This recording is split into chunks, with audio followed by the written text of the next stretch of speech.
Millions of people all across this country getting ready for this winter storm. Grocery stores will be busy in the coming days. That's as people stock up on those essentials for hunkering down. Maria Aguilera shows us what people are stocking up on and what folks need to keep in mind if they lose power. Maria. Len and Mia, well, what goes in your cart matters right now. I went inside a Houston grocery store to break down what you should have on hand and why there is no need to clear the shelves. As cold weather moves in, so do the shoppers. Inside this Kroger on Buffalo Speedway, shoppers are grabbing the basics. We've seen a lot of people coming in, getting water. Store manager Ryan Fan says the goal is to be prepared, especially if power goes out.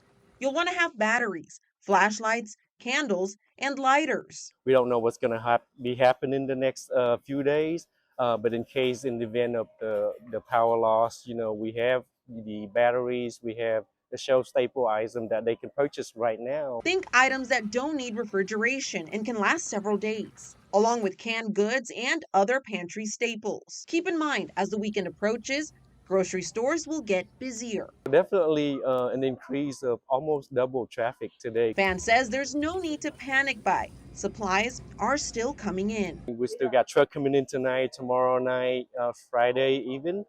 Then pending the weekend with the weather. The main message, just plan ahead and only get what you need.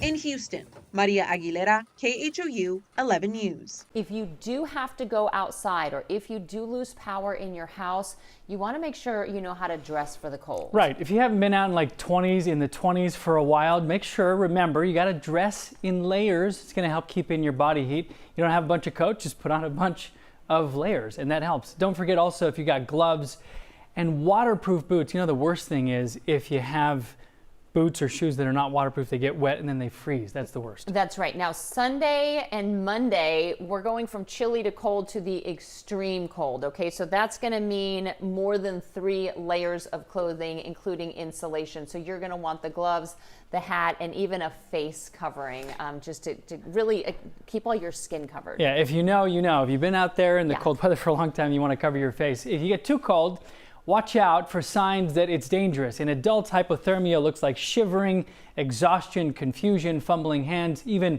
memory loss, slurred speech, and drowsiness. However, we want to point out that in babies, it looks a little bit different. So their skin might be bright red.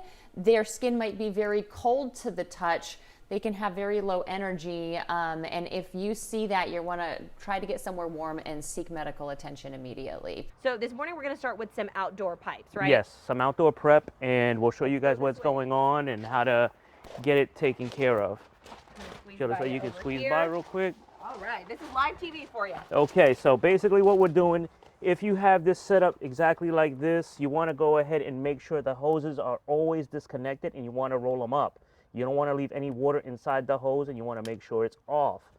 You have little hose protectors like this, which are easy. You can find at your local store, and if not, we recommend going ahead and giving John Moore a call. As for getting it tight, you get it tight and just keep it over. You could always wrap some tape around it. This is your sprinkler backflow preventer.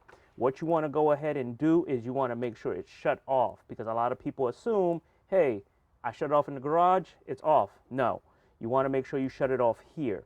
You have 2 valves that you shut off, and then you bleed it down. Off.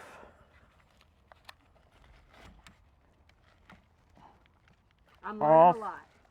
And then we bleed it down by using these valves on the side here. And if you want to be extra preventative, oh wow, you bleed it down, because when the sprinkler is off in the garage, water's still always flowing through it. This is basically a point of entry for the water for the sprinkler system. Incoming, outgoing. There's always water going through it.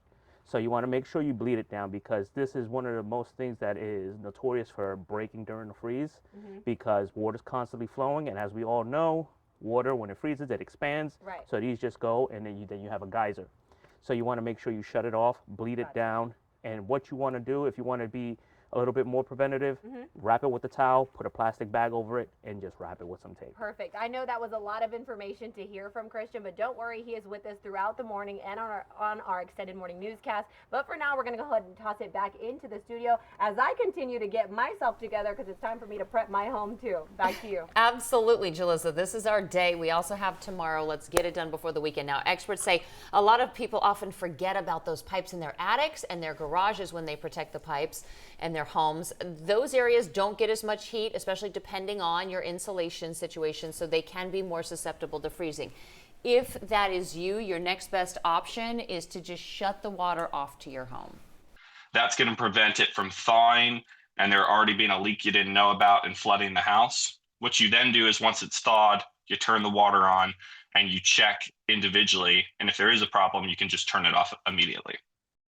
Now, another big concern that folks have is the threat of power outages, the possibility. If the forecast holds, we can expect to see power outages throughout the state. Even though Houston is on the edge of the deep freeze, if the grid is compromised up north, where they're going to get more ice, it could lead to big problems here. Governor Greg Abbott has tried to assure everyone that the power grid will stay strong. If ice weighs down on a local power line, the one that goes from the power pole to your home, that could mean there could be a home here or there where the power goes out temporarily. It will not be a problem with the entire grid. We are getting you ready for this cold, is giving you important reminders about how to stay warm safely, whether you're using a fireplace, space heater, or a generator. Anieli Ruiz has important advice tonight from the folks who respond to calls for help. We're talking about the fire department. Anieli? Well, that's right. They tell me first things first. You need to check the batteries on those smoke detectors and carbon monoxide detectors. Make sure that you're ready for this weekend.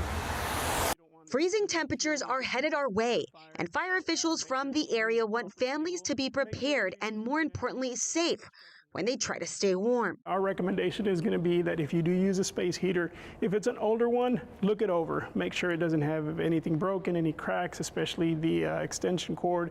Make sure it's not frayed. Connect it to the wall directly. Don't use extension cords. Officials say keep space heaters at least 3 feet away from anything that can catch fire, and always unplug them before going to bed. We definitely don't recommend that you use your stove or your oven to heat your home. We always think about carbon monoxide. If the power goes out, do not bring a generator inside and any other outdoor equipment in your home. One thing that we do see here in the Houston and greater Houston area is we're barbecue people. We like to cook outdoors. We have seen instances where people will actually bring their barbecue pit, their propane grill, or their charcoal grill inside the house to try to heat their home. Obviously that for us is a big no. We definitely don't recommend that. And if you lose power and try to stay warm in your car, be careful. People will get in their car in their garage and sit in their car to stay warm. Well, your car's producing carbon monoxide, especially a lot of the older vehicles. If there's people in the house, they're going to get carbon monoxide poisoning. Finally, if you believe you may be experiencing carbon monoxide poisoning, pay close attention to the symptoms and call for help immediately. You're going to start getting a headache, you're going to start feeling nauseous, sick, and you might even throw up. It's almost like flu-like symptoms. If you start to feel that, get out of your house immediately, call 911.